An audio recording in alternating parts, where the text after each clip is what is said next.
Sejam bem-vindos mais uma vez ao nosso canal Sem Medo de Voar. Hoje, por sugestão da nossa produtora de vídeo, a Emily Ritchie, falar sobre separação dos aviões. É uma coisa curiosa, muita gente tem medo. Por que os aviões, como é que andam no céu, como eles separam, feita a separação, né? Então eu acho que é uma coisa muito pertinente e vocês vão gostar de saber. Bom, nós temos três tipos de separação entre os aviões, né? Que está no quadro aqui. Separação vertical entre eles, separação lateral e a separação longitudinal, que seria um atrás do outro. Bom, eu tenho que falar um pouquinho da história aqui do Brasil. Até poucos anos atrás, o Brasil não tinha cobertura radar, né? Radar de controle de tráfego aéreo em todo o território nacional. Agora temos, já há alguns anos, o órgão responsável é o DCEA, é um órgão do Comando Aeronáutica. Então dá para dizer que todo o território nacional é coberto por radar para controle do tráfego aéreo. Todas as aeronaves que voam, elas estão sendo controladas, estão sendo vistas pelos órgãos da aeronáutica. Bom, então os aviões comerciais estão no espaço aéreo. Espaço aéreo é militar, em algumas áreas é civil, na maioria das áreas. E então esse órgão que cuida da separação, faz as cartas que os aviões usam, cartas de aerovia, cartas de aeroportos, cartas de saída e cartas de chegada. Mas sobre separação, então primeiro eu vou falar sobre a separação vertical. Tem tabelas, aqui tem uma, tá? Para vocês terem uma ideia. Então a tabela se referencia à bússola, tá? Aos graus da bússola. A bússola tem 360 graus, não é mais aquela bússola antiga, né? É uma bússola elétrica. Então, se o avião voar, né, a rota dele, né, de A para B, né? Vamos dizer que ele vai daqui para o Rio de Janeiro. Então, ele vai voar nesse quadrante aqui aproximadamente 90 graus, né? Um exemplo. Então ele vai voar nos níveis ímpares, né? Então 000 da bússola até 179 graus, ele vai voar. Isso aqui são níveis de voo, FL quer dizer Fly Level, em inglês, que é nível de voo. O que é isso aqui, 310? São 31 mil pés. Aí tem uma referência no altímetro, que é o ajuste padrão, 1013 milibares. Então na pós-decolagem, após usar o nível, a atitude de transição, o piloto ajusta ali esse 1013 milibares e ele vai se referir a isso aqui. Então ele vai no 310, que é 31 mil pés, 33, que é 330, que é 33 mil pés, e assim por diante, até 410. Nesse espaço aqui, que é o espaço chama RVSM, que é uma separação reduzida, que também não tinha antigamente, hoje tem, porque os aviões são muito modernos e permitem então a separação entre eles de 1000 pés, né? Então os que vão na mesma direção, a separação é 2.000 pés, que dá cada 1000 pés 330 metros aproximadamente. Então é 2.000 pés entre eles na mesma direção. Aí para o Rio de Janeiro, no caso, são duas aerovias, uma que só vai e uma que vem. É uma aerovia chama mão única.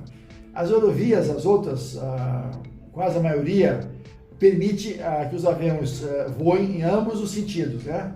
Então tem o avião que vai, por exemplo, o Rio, ele vai a 31 mil pés e o que vem de lá vem a 32 mil, 320. Então tem uma separação entre eles em rumos opostos de 1000 pés, tá? E assim por diante. Então isso aqui é a separação vertical, tá? Então se refere aos níveis aqui, ó. Então indo para o Rio, exemplo, né? 000 da bússola até 179, para o Rio é 90 e poucos, vai no nível ímpar. Voltando do Rio, vem pelo mar. Aí você vai vir no nível par, porque você vai vir voar aqui, né? 270 e poucos, vai vir por aqui, mais ou menos aqui, né? Então tá aqui, ó, 320, 340, 360 e assim por diante. Depois nós temos a separação lateral. Lateral é feito como? As aerovias feitas por esse órgão do Comando Aeronáutico, o DCEA, ele vai desenhar as aerovias no céu. Os pilotos têm, antigamente era papel, cartas de papel, hoje são cartas eletrônicas. E você insere no computador toda a rota ali que você vai voar e ele vai seguir. E o piloto vai acompanhar no seu tablet, né? A trajetória do avião e também tem no painel do avião. Então, as aerovias são feitas para prover também separação lateral. Quando é um voo muito longo, não dá para ter duas aerovias, né? Porque vai impactar no combustível. Então, vai acontecer o que eu falei antes. Vai ter avião indo e avião voltando, com a separação de 1000 pés entre eles. Separação de 1000 pés, 330 metros. Está acontecendo agora, devido ao alto volume de tráfego e tal, uma coisa interessante. Porque o avião quando voa, vocês já viram na estrada, quando passa uma carreta grande, ele desloca o ar, né? Deslocamento de ar. Então acontece muito com os aviões também. Então aconteceu agora com a redução da separação de 4 para 2 mil pés. Quando passa um avião muito pesado, ele chama-se esteira de turbulência. Ele pode causar uma turbulência. Então hoje se adota em muitos países, eu voei na China e lá se adota todas as aerovias. O avião voa na aerovia, mas ele voa um pouco para a direita ou um pouco para a esquerda. Eles pedem fly to the right 2 miles, voe para a direita 2 a 5 milhas. Então, o que acontece? Quando o avião vem na direção oposta, ele não passa nariz com nariz, né? Assim, então evita o problema da turbulência. Então você vai voar 1 ou 2 milhas para a direita e ele também, o que vem de lá também. Então, não há o problema da turbulência. Longitudinal. Vamos agora ver uma rota muito voada. Aqui no Brasil, a rota mais voada que tem para o exterior é a rota de São Paulo para Miami. O que acontece? Se decolar em 3, 4, 5 aviões ao mesmo tempo, uma diferença mínima, eles vão voar na mesma rota. Os aviões hoje têm velocidade muito parecida, né? Então tem um problema de separação. Se vai voar no nível ótimo todo mundo, vai dar um problema. Então tem uma regra que... Aliás, são várias regras, eu vou simplificar para vocês. Mesma velocidade, mesma referência de navegação, que é o satélite, é o GPS, que você sabe o que é, né? Que usa para carro, para tudo, você usa GPS. Ele tem que ter 10 minutos entre os aviões, na mesma rota, com a mesma velocidade e o mesmo nível. Então, 10 minutos. Decolou um avião. Se são, por exemplo, vou dizer para vocês, o que aconteceu comigo. Daqui para Miami, 2 aviões do mesmo tipo, que vão ter a mesma velocidade, você tem que ter a separação de 10 minutos.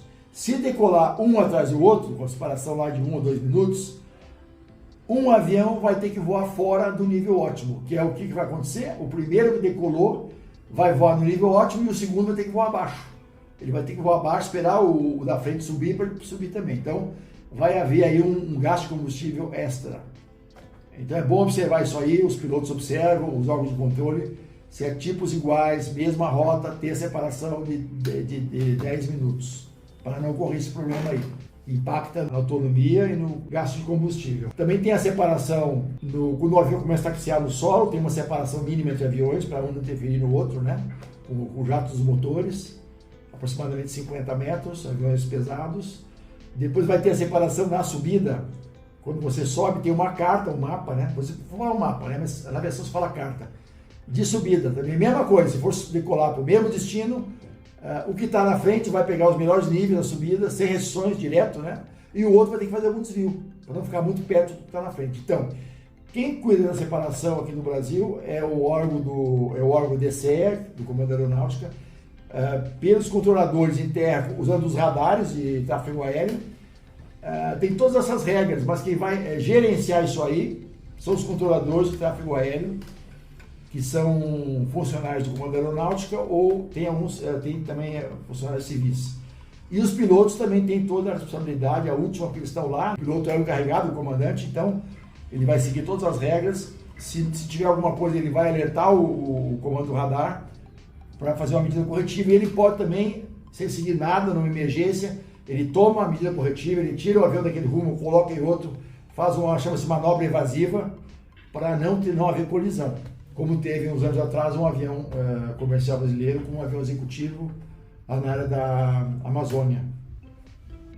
Então eles têm esse controle, os controladores de terra, os radares, os pilotos também têm, e agora tem um equipamento novo, há poucos anos, que também não existia, chama-se TCAS, né? É Traffic Collision Avoidance System em inglês, é o equipamento para evitar colisões. O que é? Todo radar tem um equipamento chamado transponder, que ele manda um sinal para o radar de terra. Então, lá na tela do radar de terra, né, ele está vendo o avião, tem um sinal, o avião ele ganha um código, então ele emite esse sinal aí lá em terra, o controlador vai ver que aquele avião é o voo número tal, o destino tal, a rota tal, a altitude que ele está mantendo, subindo ou descendo. Então, esse equipamento ele manda sinal para a terra. E também agora fizeram que ele troque sinal com outros aviões. Então, já aconteceu várias vezes um erro do controlador de terra, se evitou colisão, já salvou milhares de vidas. Aí os dois computadores se comunicam, os dois TCAS, e eles vão dizer para o piloto a manobra evasiva. suba, suba, suba, desça, desça, desça. Então, e você, quando dá esse alerta, ele começa, ele vem na tela assim, branco, uma bolinha branca, né, que é um outro avião. Quando chega mais perto, ele fica amarelo, depois vermelho, aí ele emite a minha mensagem. Suba, suba, suba, ou desça, em inglês, né, claro. Então, quando tem esse alerta, expressamente, em todos os manuais, regras, é para seguir o computador de bordo.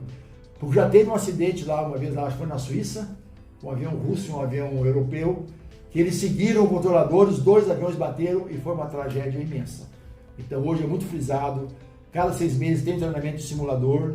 Se tivesse evento de tráfego aéreo chegar próximo, a manobra evasiva é para seguir o que está dizendo o computador. Esse TCAS que eu falei para vocês. Então por hoje é só, espero que tenham gostado. Pode se inscrever no canal, quem ainda não é, e muito obrigado.